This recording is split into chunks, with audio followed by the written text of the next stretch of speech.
My name is Tobie Markowitz.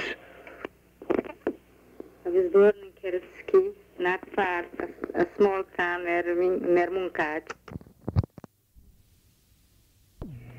Yeah, in Czechoslovakia. And I was,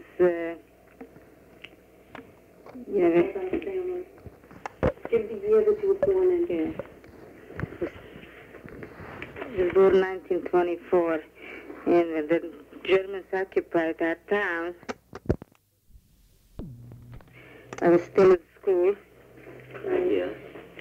And they came in, and like I still remember it was like before Easter in 1944, in April.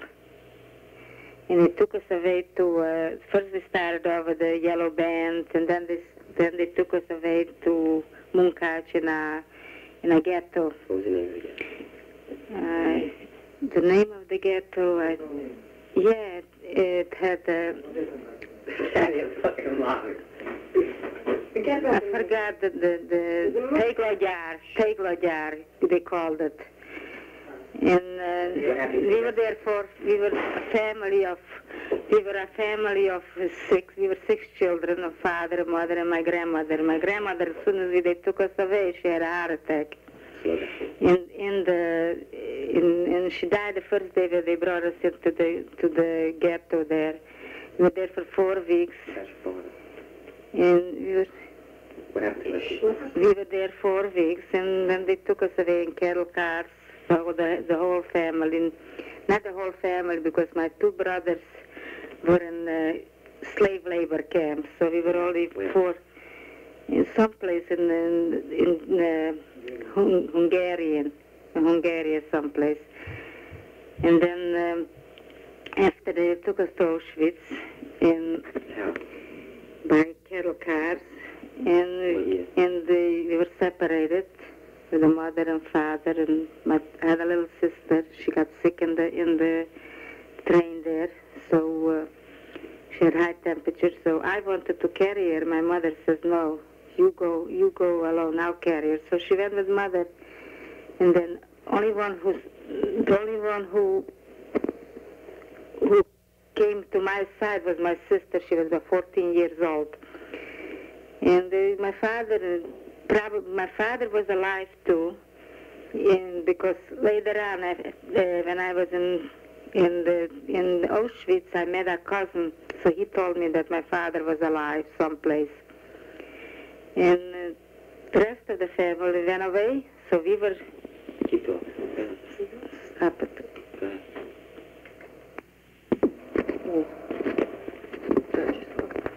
And after that, we were there for 2 weeks with my sister, and they needed people to go to work. So I volunteered because they said if you go to work, then it's better.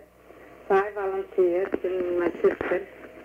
So we were selected, and we were working in the Brzezinka. That's a place where all the crematoriums were together, How about the numbers? They gave us, before they sent us away to work, they gave us a number. In Birkenau? That was in Birkenau. They gave us a number, and we were happy. We're going to work. Yeah. And so both of us, and another 2 cousins too, we were always together with two people. So after we were in that Brzezinka, so we worked, and the job was like, the people brought the clothes from, and they had barracks.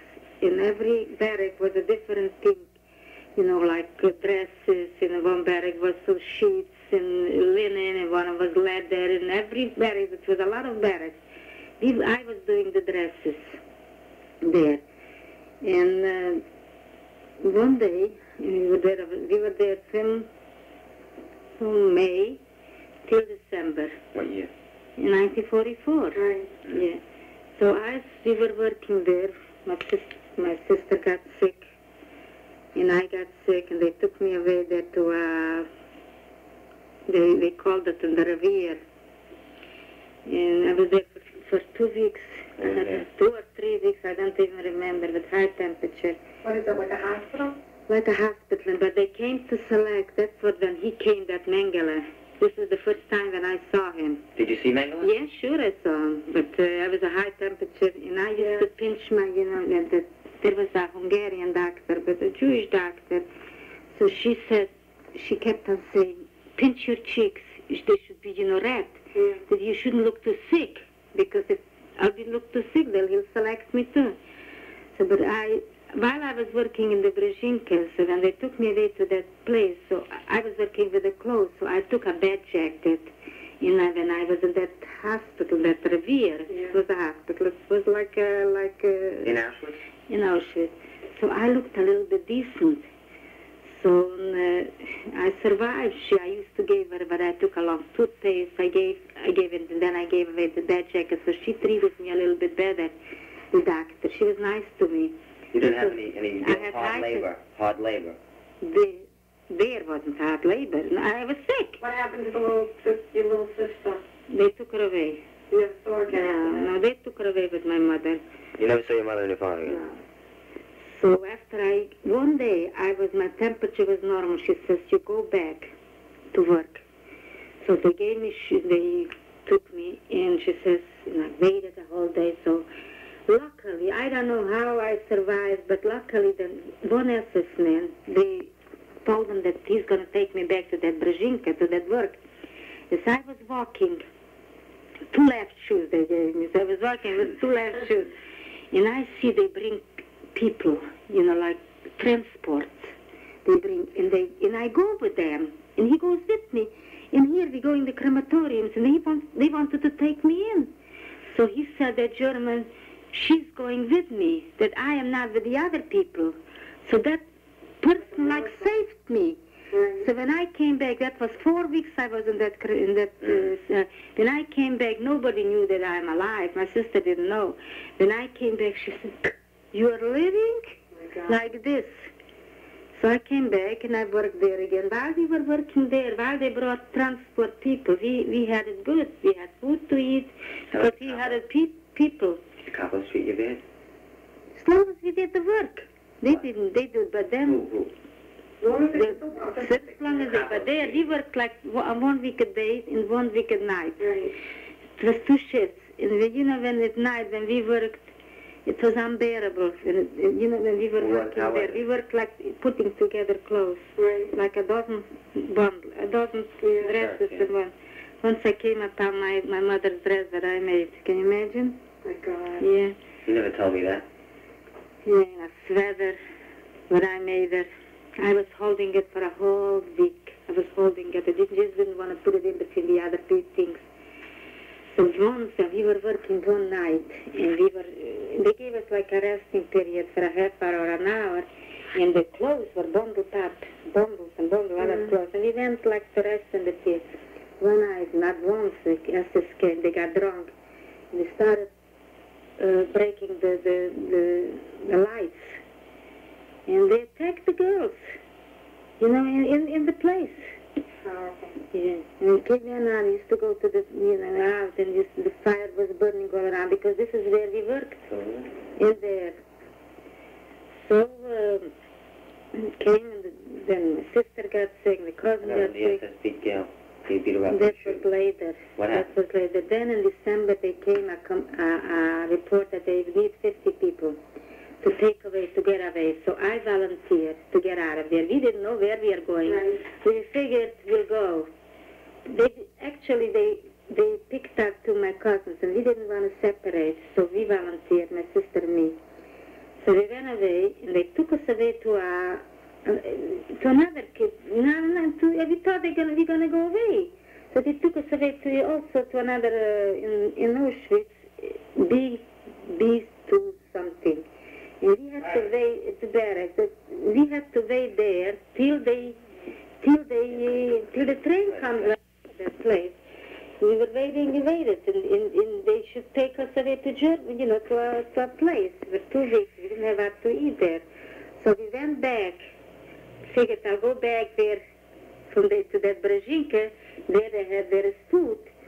So we gave an excuse. They went, we were cleaning the toilets, a wagon. We went with it to clean, just an excuse to go back and get some food. So, and I figured I'll get some soap to take back to that camp, to that where we were waiting, because for food, for soap, we could get food. So once I had a sweater, I put in a lot of soap here. Where? In this here, I pushed Where? in, yeah, and they caught me. An SS man caught me, and he brought me into to his place, and he took a gun at me. He says, "What did you take?" So I showed him I take, and I told him the truth. I was working here, and they took us away to there, and he probably seen that I'm telling the truth. And there was another girl who was, I don't know what she was doing there, but she was very good friendly with him. So she said he should let me go. So he took away the soaps and all that, thinking he let me. He says he shouldn't see me. So I went back there, and then they took us away to a factory, to a place in What's the name? Reichenbach. In Reichenbach. We were walking. We started walking and walking and walking till we got to that factory, to Reichenbach. We came there, and it was like the outskirts. We had to get up 2 o'clock in the morning. The factory was 4 hours walk every morning. 6 o'clock we had to be in the factory. But once we got in the factory, we didn't have it bad because there was a lot of civilian people. And they gave us warm food, and we could wash our hair there. And they weren't too strict there because and we found other girls there. And we were working there for 2 months. Then we started marching again.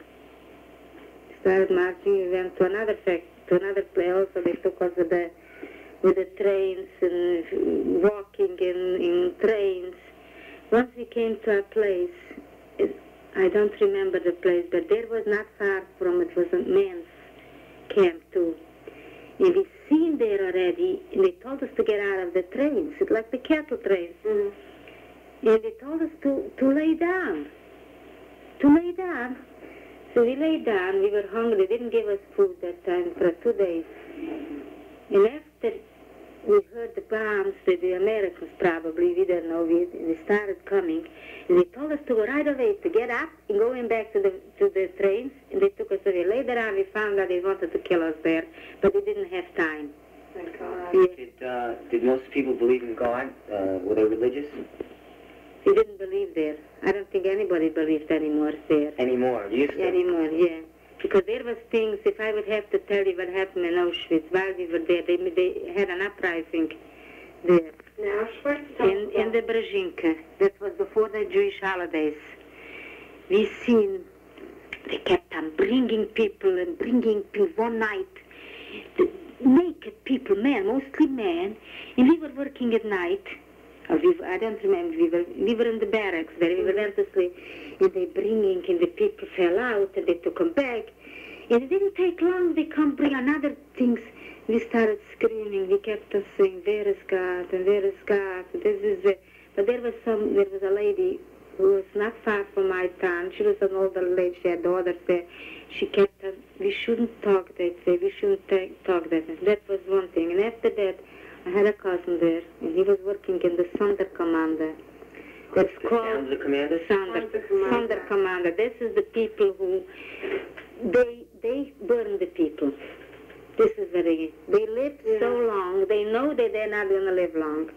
So they live like a few months, and then they change, they take other people to change. But before they get rid of them, like a week or two, they don't work anymore, so they know already that's the end. So there was a whole bunch of people that I know from my vicinity, and my cousin there, the one who told me my father was alive, and he says he knows already what's going. But a few days before I spoke, they kept on talk to him, because where we slept, we were right by the crematorium, so I could talk to him over the fence. So he told me that what they're going to do, they put gasoline over the crematorium. It was #1 crematorium, the biggest crematorium. And they put gasoline, and they put a fire on it. Then it started burning. in all the roof. It was like from the red roofs, I don't know what you call it, like not bricks. Asphalt? Like bricks. It started, you know, we were exploding, and it started coming to our barracks. Yeah. So we were sleeping. We were sleeping during the day.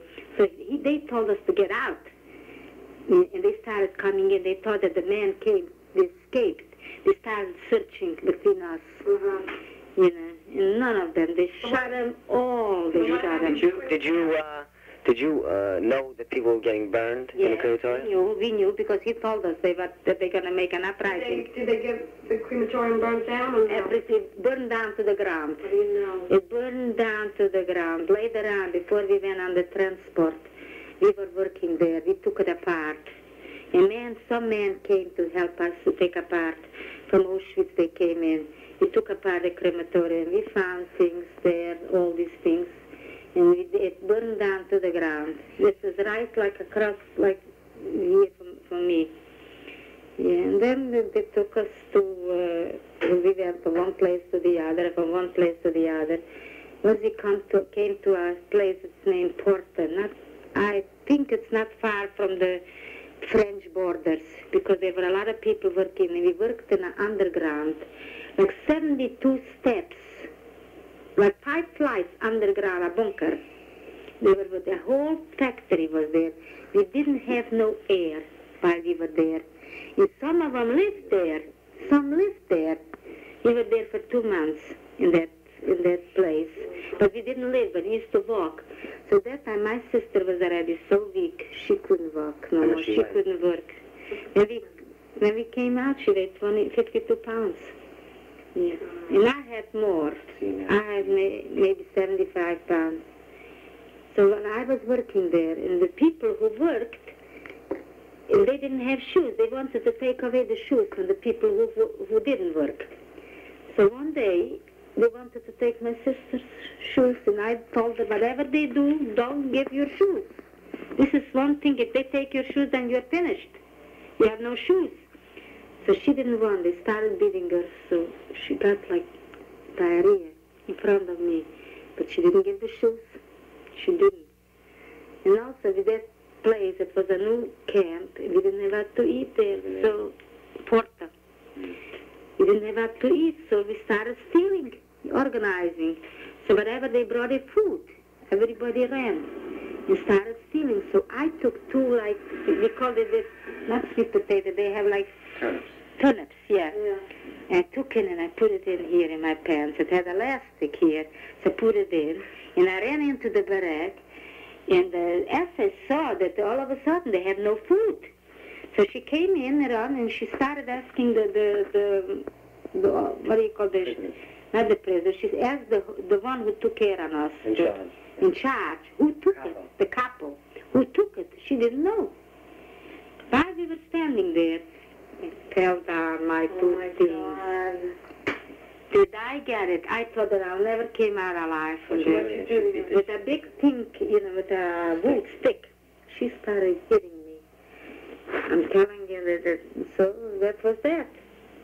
Then look, I must have been very strong. And we started walking and walking and walking till this was already almost the end, till end of April. We came to Hamburg. Also 44. Everything was 44. Yeah. We came to Hamburg. No, that was already 45. We started 44, this is 45. We came to Hamburg. And I always volunteered to work. Figured if I'll work, I'll survive. So I got my sister, she couldn't walk no more. So where was she? She was laying like a dead one. Yes, she was very young. So I used to go to work, and while I went to work, they gave me a double portion to eat, because I took the food for the other people who worked. So I got a double portion, so I gave it to her. So we shared it. We weren't, this was already almost to the end. Then one day we heard that we're going to be liberated. That the Red Cross is taking us over. We couldn't believe it. We didn't know where we were going. So they put us in the trains. But instead of putting us like sardines, they put only 50 people. So like this, we had room to move. And it wasn't a regular SS man, it was our Wehrmacht. The one they didn't have SS. They didn't tell us they were going to liberate it, but they brought us food to eat. And no, they gave us food, bread to eat. That was food. We were riding in the train for one day. And one day, we came to Denmark. We didn't know we were in Denmark. They opened it. I'll never forget it as long as I live. You opened up the doors, and we saw it's green. It wasn't bombed. It was beautiful. The sun was shining. As he opened the door, everybody started running out. I didn't go. My sister ran. So she went to the houses. She had an apron. I made her an apron. And she ran to the house. The people started throwing food for us. So she was bringing food. So the other inmates, they grabbed her and they took away the food. So she came in, but, without food. She had something. But then he said to us, you're going to get it now. That's when he told us we are liberated. And we were riding a little bit longer. That was in the morning, and we were riding another day.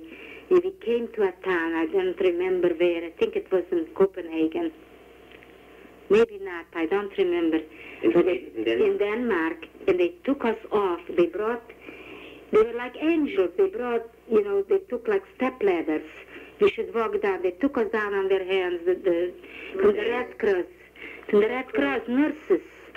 And they took us into a home. Not a home. Nurses American or Danish? Danish. All Danish. And they took us into a place. I must have been prepared for us, like bunk beds. Right.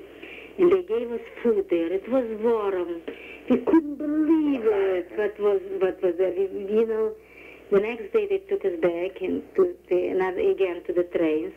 And instead of, cattle trains, they put regular trains, and they gave us sandwiches to eat in the train, like packed in sandwiches. And I remember we were stopped in Copenhagen by the train stopped, and the people came to see us. And the housewives went shopping, and whatever they had in their basket, they threw into us, for us to eat. And I'll never forget. And we grabbed them like animals. One got fish, raw fish. We grabbed the raw fish. What could we do with the raw fish? We took it, and then they took us from Copenhagen on a boat. And he was the one who he welcomed us, Prince Bernadette, the one they killed him in Oh, wow. Prince Bernadette. Yeah, sure, in Israel. They killed him. Why? Who killed him? Terrorists, some of them. Yeah, I don't know. Go ahead. So they came on the boat, and they gave us to eat. And they gave us, it was sweet. Everybody was sick. Did you wonder about your mother or your father? I knew about it. You knew? I knew. We didn't worry about it. How about your brother? I had hopes that my brothers were alive. You had two brothers, right? Two brothers. One of them you knew was alive? Or you hoped that was alive? Both of them are alive. What happened to them? As I came to Sweden, they took us into a place. That's your brothers. As we took to Sweden, they started taking, names of the Hayas. Everybody took our names, and we should give in the history. And I said that I have two brothers, and I don't know where they are. So while every day the radio was playing, and every day you hear names, who's alive. So one day I hear my brother is alive.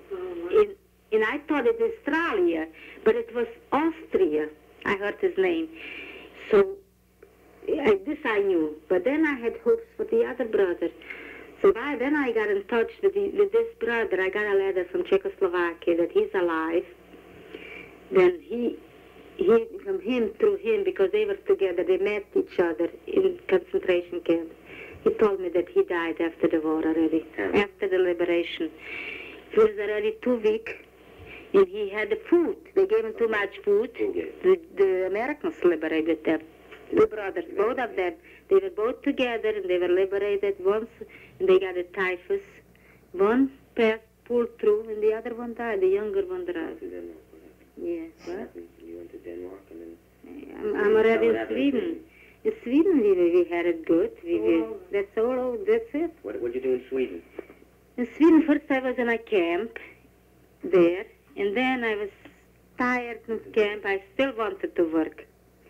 So I got to know the people used to come to look at us. You know, we were in quarantine. Quarantine, yeah. So there, when we came to Sweden, when they took us in with the buses, you know, when they took us off our clothes and they made a fire to burn our clothes, we stopped. We didn't want to go. We said, we're not going. So they kept us saying to us, you're not going no place.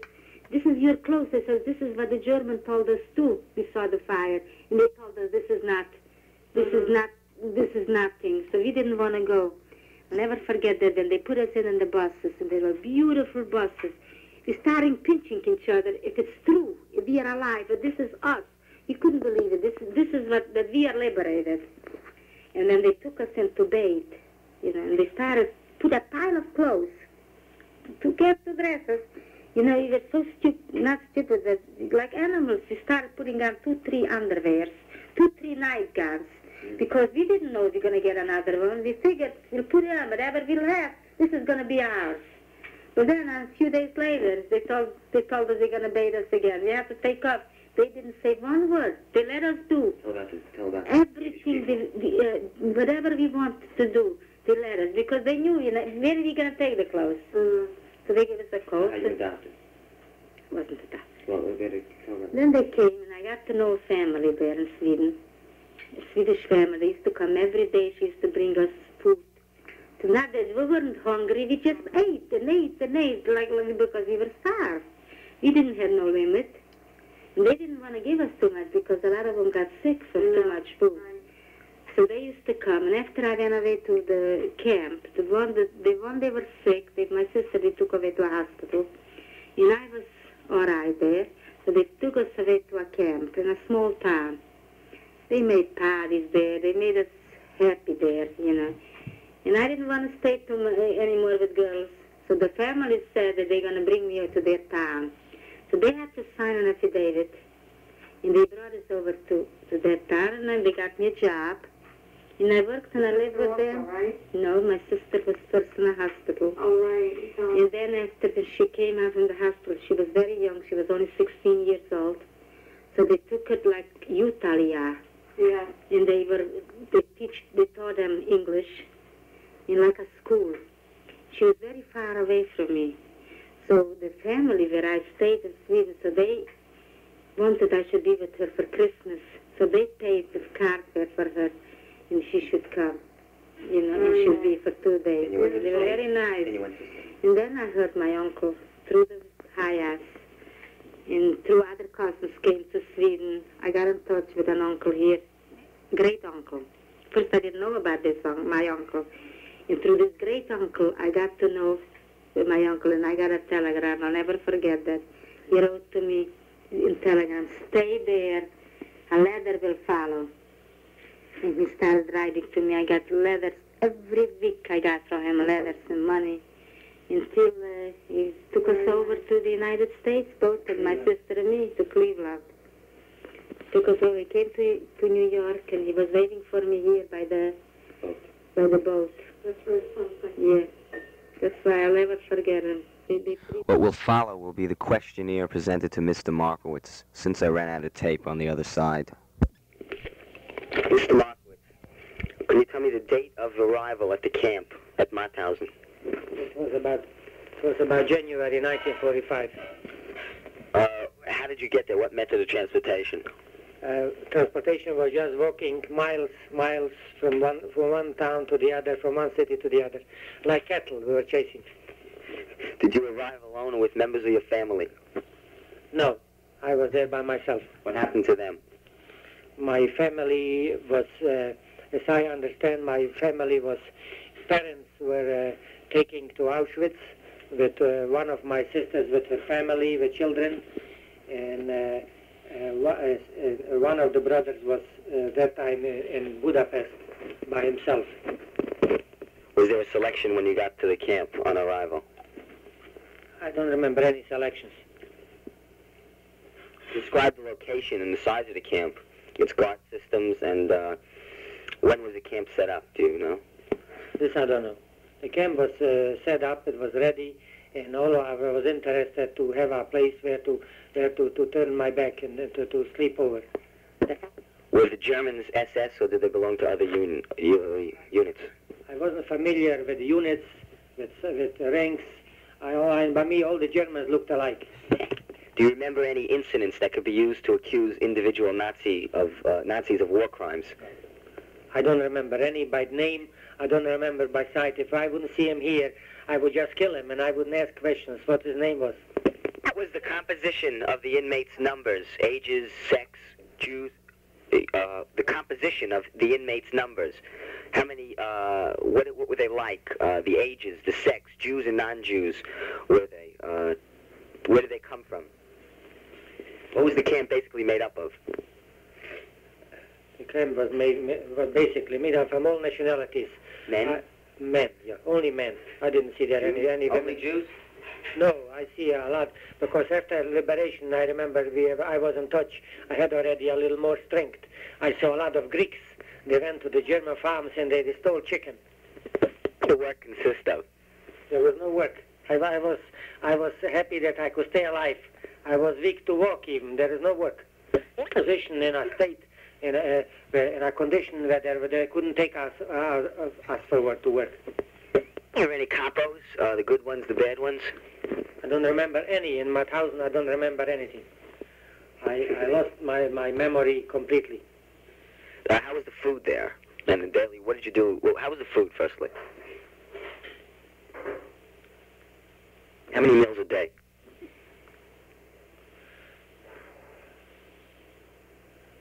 I don't remember. I remember only the bread. What they gave us a slice of bread, but it's like a quarter of an inch, and what they gave us for let's say for 10.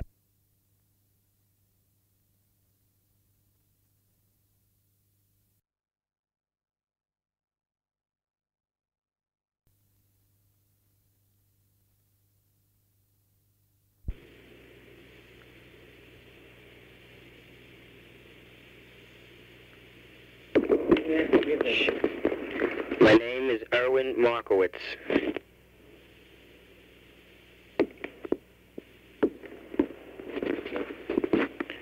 Right. I was born in a town, in a small community in Veliki Berezny. It was in Czechoslovakia.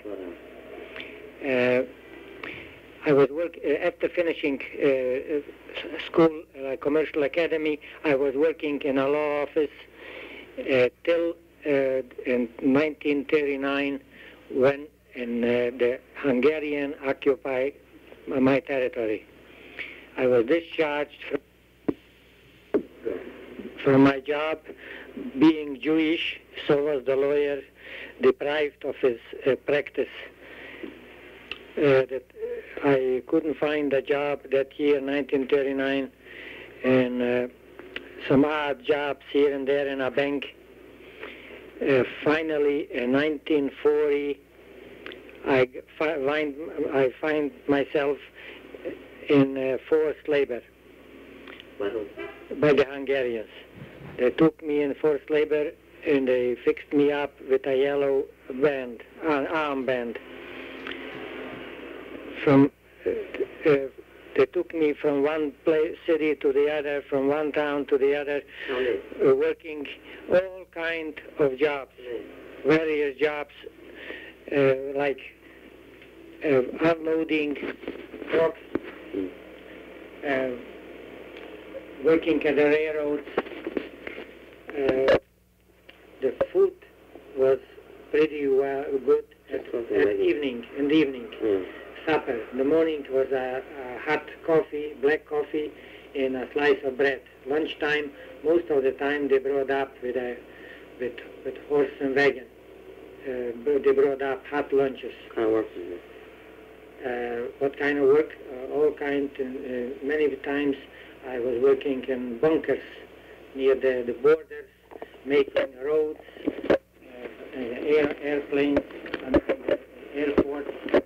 Plastering, all kind of work that I never did in my life before. It all seemed to be like a forced labor. I mean, like slave labor. time, in one stretch, in 1941 till the end of 1942, we were stationed in a town by Ust. This is in the Carpathian, under supervision of Hungarian uniformed men. We went to work every morning to the railroad station unload, and also to the warehouses, all for the military.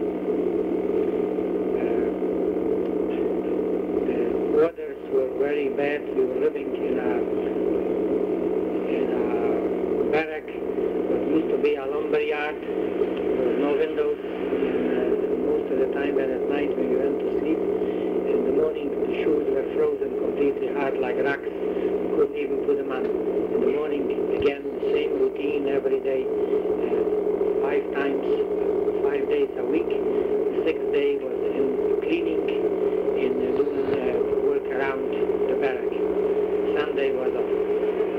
Were you in the army in Czechoslovakia? That was on. What? Were you taken from the army in Czechoslovakia? There is no army. At that time already they start fixing us up with uniform, Hungarian uniform. We didn't wear our own clothes, and they gave us soldiers, army uniform with yellow armbands, and they marched us every morning till night to work. I'll never forget one experience, and after a day's work at night, and they looked for 10 men, so 2 groups with 10, and I fell in, and they led me with one officer to the railroad station to unload flour to a bakery. Later on, I found myself in the bakery, and the other group was unloading the trucks, the sack of flour. In the bakery, we were working till 1, 2 o'clock at night in the morning, and they put a sack on my shoulder to pick it up and to carry it up steps in a warehouse, not on the ground, up steps, 2 flights. I thought I died. My back I didn't feel my back. They gave us a loaf of bread for 2 people, about a pound, and the following morning, half a day we didn't go to work. We were doing some work around the kitchen, peeling potatoes and so on. In the afternoon, back to work. After that, they took us, after we finished in that town, Ust, they took us to part of Romanian, part of Yugoslavia, all kinds of the border towns. Where were your parents at the time? My parents were home as far as I used to ride the postal cards. They used to write me answers. They had to give up the store. My father had a candy store, and they had to give up. The tragic part of it is when the Hungarians walked in my hometown, going back from one thing to another. They came from Budapest and from the other Hungarian cities. They were sent by the authorities to pick stores what they liked the best. Whenever they came, many times they came with their families, and they told the owner of the store he has to give it up. So they took all the merchandise, and they became the owners of the store. And many times they moved in, and they told them if they had 3-4 rooms is enough for the men, 1 or 2, because they were Jewish. So and they moved in with their whole family, and they were the bosses, the owners of the houses. Where were your brothers and sisters? My brothers were, one of my brothers, the youngest Herman, they gave me once. It was while you were forced later. They gave me once 2 weeks vacation or a week. I came home, I saw that the story was going on. I took my younger brother and I went with him to Budapest, and I placed him in an auto mechanic garage, because he learned that trade in home embarrassment. So I placed him there. And the rest of my family, my sisters, I have at that time Clara, Sidi, Frida, the 3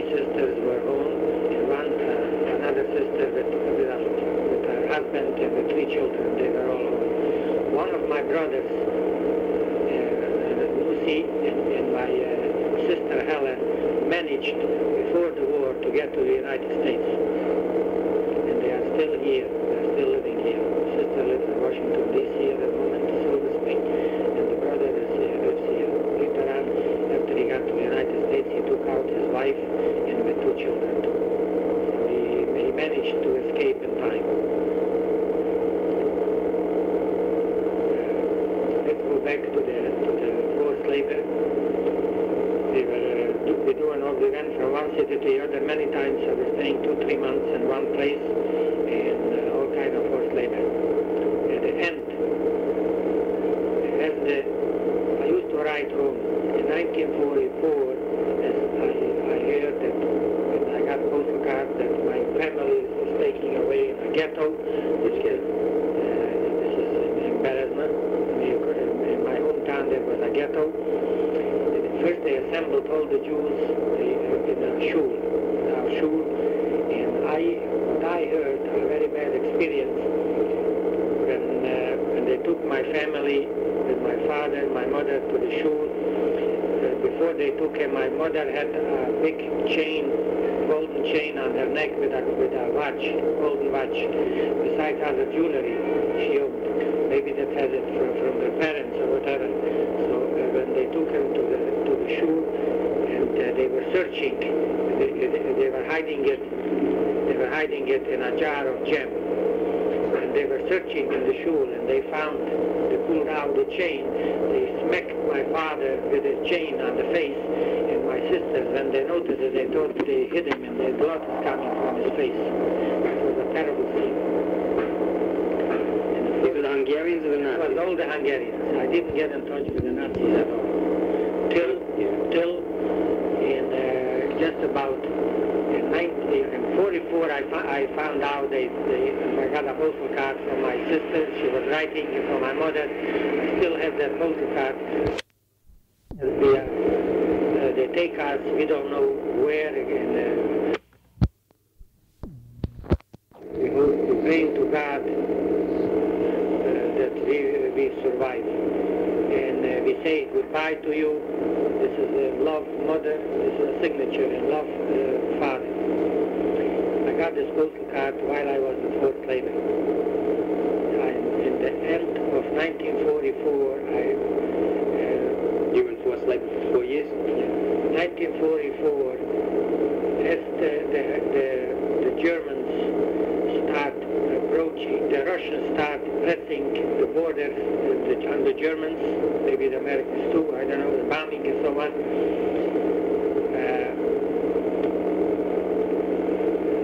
At that moment, Horthy, the leader of Budapest, Hungarian, was replaced by a big anti-Jewish man, Szálasi. At that time, I arrived to the big capital of Budapest. When I arrived, it seemed that Horthy, Miklós, he won. I mean, he took over the country. I mean, he remains in government, and the war is partly over as far as the Hungarian concerned. It would be liberated. But unfortunately, something happened, and another anti-Jewish leader by the name Szálasi, he took over the country, and we were taking away in wagons by the railroad to Germany. Where in Germany? First, it seemed to us at that time it was rumored that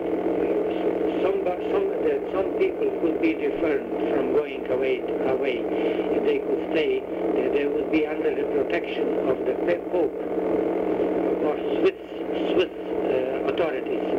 Matter of fact, some Jewish people got in Budapest protected, and nobody could take him away. Because they showed that certificate, they are protected from the Pope, from Rome, from Vatican, and some of them from Swiss authorities.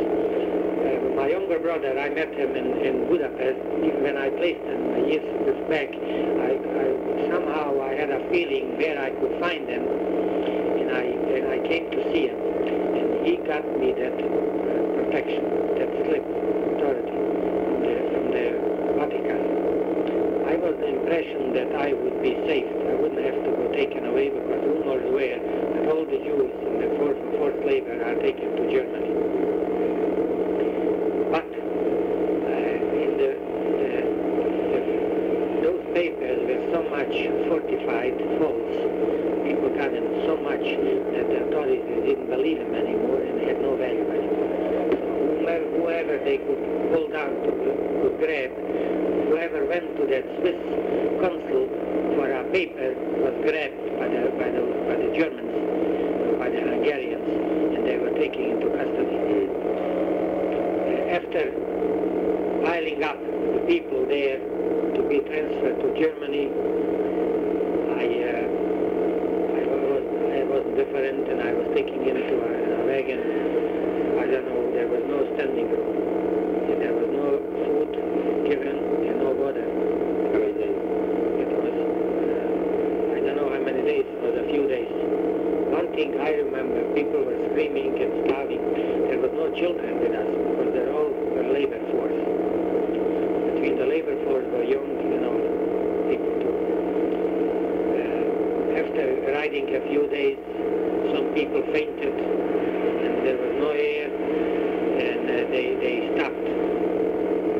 They stopped at a well where there was water. They went to the water. I remember they were giving that water for cows, on the field. And I remember I drank a whole pail. I'm sure I will never forget it. I was thirsty in my life that much.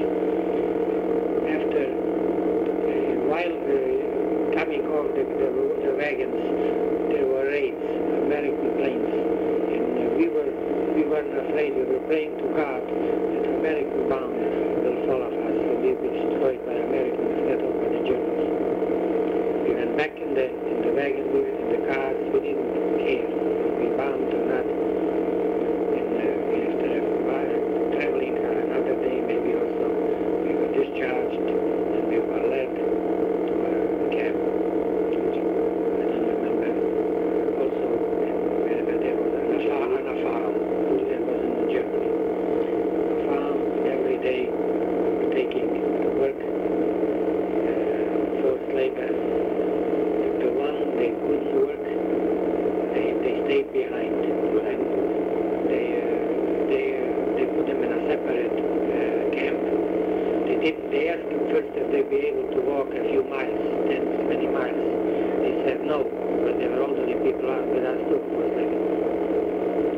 They stayed behind, and they took him later on. I found out they gave him a separate camp. They died out.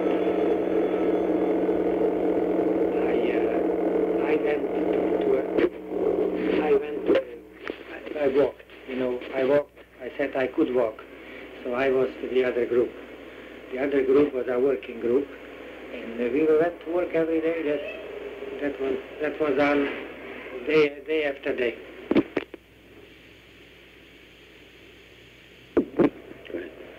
As I recall, the forced labor at that time was supervised by youth, by German youth. Hitler youth, but from the surrounding areas, they were talking Hungarian and German.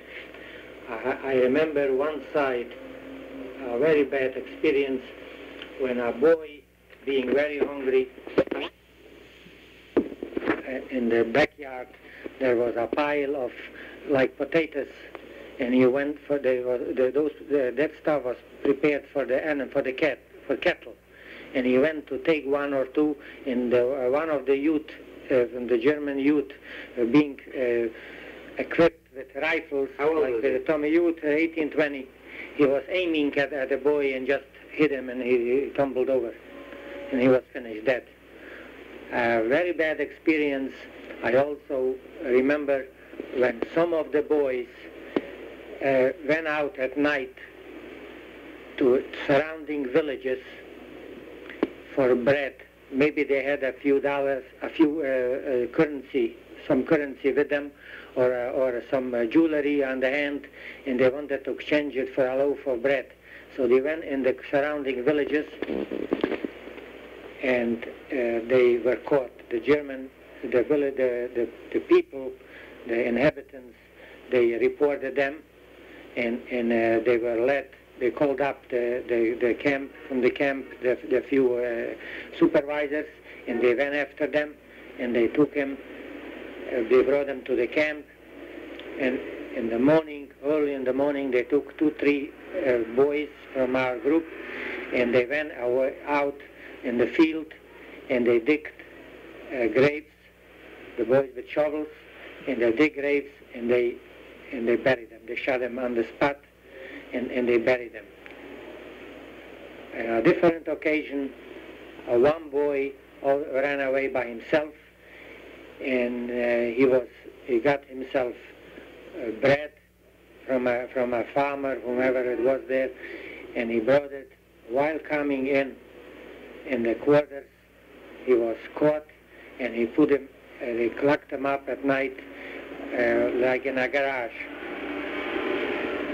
And in the morning, the boy escaped.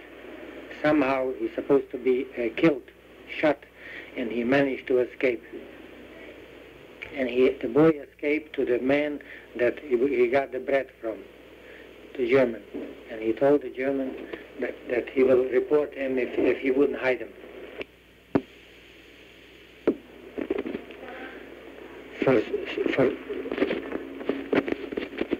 The boy came back to the camp somehow, and everybody was sure that he will be executed. But somehow, I don't know, maybe they admired his escape, or for some reason he got a little beating and he remained alive. The work was also, most of the work that time was close to the borders, and we were digging and digging. Each one got a certain norm, certain yards of ground to dig out, to the measurement, and everybody tried to fulfill the norm, because whoever didn't, they were shot. The food that time was very poor. They didn't give much to eat, but somehow we managed. In the long run, as the borders, the fighting approached on the borders, we were drawn, we went different places, from one place to the other, and many times, I remember when we had to walk about 30-40 miles a day, and we heard the American planes bombing left and right, and finally I wind up myself in Mauthausen concentration camp. What's the date of arrival? The date of arrival was, I don't remember. Since then my memory doesn't work so properly, but I remember it was winter. After we were walking, whoever remained and couldn't make it were shot in the gutter. Most of the time we were sleeping over at the open fields. Some people make fires to warm up a little bit, and in the morning, and then the march was continued. We met on the street, trucks, military personnel, and we were walking to a certain destination. Nobody knew where. I had problems myself. I remember I had a pimple on my knee. My knee was swollen. We came to a point where I figured I have to stay behind. The whole knee, the whole foot was swollen, but somehow, by a miracle, it opened by itself. There was no bandage to put up. Clothes we had on ourselves were torn already, like rags, and nothing what we could do. That was in January 1945, or in February. And after we arrived in a camp, I remember on the fields we found there some old frozen potatoes and we picked up, and when we were told in a camp that we had to leave all our clothes outside, what we ever had. I remember I had that time, even no matter what I could carry, I tried to carry my tefillin, what I had since my bar mitzvah. But that time I was told that I had to leave outside everything, and we went in for taking a shower. All we could take along is the pair of shoes. In the pair of shoes, I remember I put one picture of my parents, but somehow after the war, I still have a family picture of my parents, and I had it enlarged later on. And we took a shower, and we cut off all our hair. After the shower, they gave us those like prisoner clothes, like pajamas, and we had to stand outside in the cold weather after a hot shower. I was sure we get pneumonia or get TB, because after a hot shower in a cold weather, stay outside by 2-3 o'clock in the morning. In the morning, they took us in another barrack, and they told us to go up there for the night. But it was impossible. People were there already. When they told us to go up, they were throwing us down in a few steps.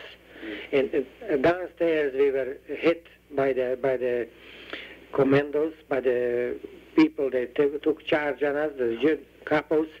If they were not Jewish, no Jewish at that time. They were all Germans or Hungarians, were from the surrounding areas. We were hit downstairs to go up, and upstairs they were throwing us down.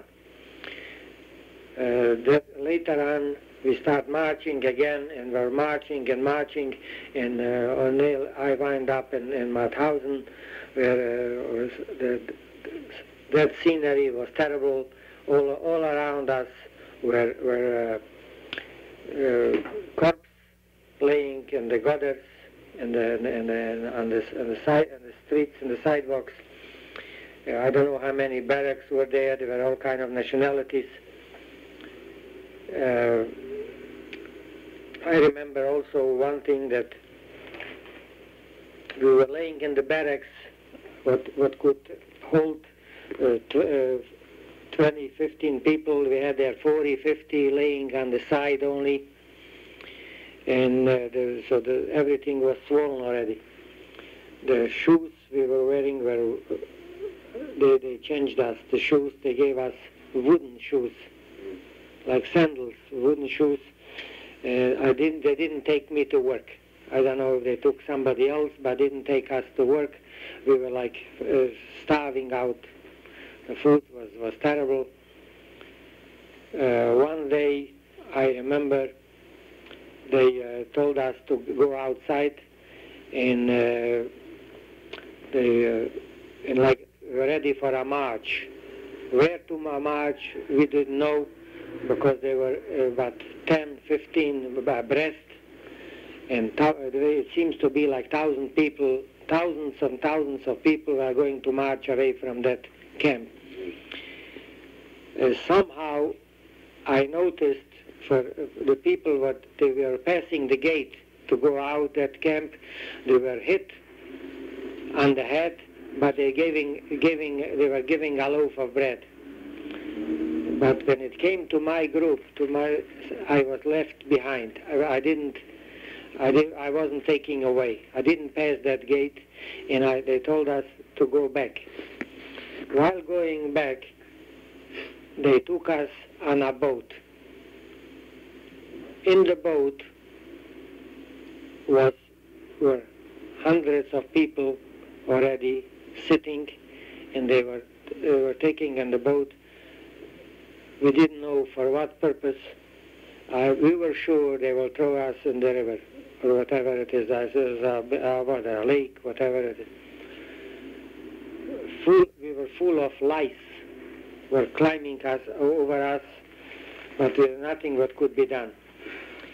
after staying in the boat for about 6-7 hours, they came on order, whoever has strength should leave. So I always figured that the best thing is to leave. And while leaving the boat, there was a black coffee waiting for us, hot black coffee and a piece of bread. I managed somehow to go twice for a portion. After that, we start walking again, but without supervision. I was following the crowd, and we saw there also on the field dogs. There were Germans. Some boys went in the German houses, and the dogs started barking on them, but they didn't care. Either they went for bread or for food, I don't know. I managed also to get some cold potatoes on the field and start eating them, filling up my stomach. Raw potatoes. I figured it hurt, but I couldn't help myself.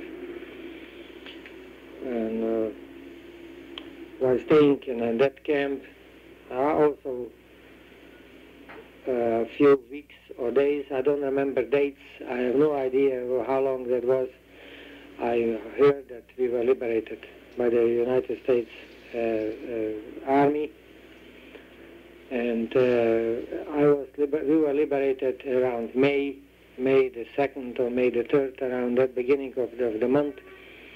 There were just rumors that, and I saw there American soldiers. I couldn't go in outside and welcome them because I didn't have strength to walk in. But one thing I saw, a few boys that could have strength, they went in and they were beating up the supervisors, the Germans. That time was already Germans. They were beating up. I had here one was killed, the other was killed. I have no idea the names, who was supervision, because there was, I don't know, I wasn't there directly involved with nobody. One thing I remember that was never, I will always remember in my life, while laying on the bed there, and already as for some time we were 4 or 5 or 6 in one bed, in wooden bed. I remember a big cry outside. So that time, somehow we got some packages, care packages from the Red Cross, and they're supposed to be distributed. So that day, I got a few spoons of cocoa to be distributed between two of us. Chocolate. So I took 1 spoon and I gave my friend 1 spoon. And this is the way we distributed. And I started licking it. Should get us some calories. Should be able to survive. And the rest I put away for the following day. But that night I heard a big cry, the next barracks, and they came to us for covers. We had some covers, quilts, to cover ourselves, and they came for those covers. What do you think? I was sure that we are being, they take it, and I hear a big cry. I was sure they take away already for killing the other groups. But being I had women and children, so I figured maybe they need them for them. Lately I find out that it is for them. But to make sure that I wouldn't leave the cocoa for the following day, that I figured this is my end, our end already. So we finished the cocoa. I told my friend, listen, let's finish, let's have a sweet there. I know it. My friend is, I think he's in Israel. I'm not sure, but I know his friend is from Salish.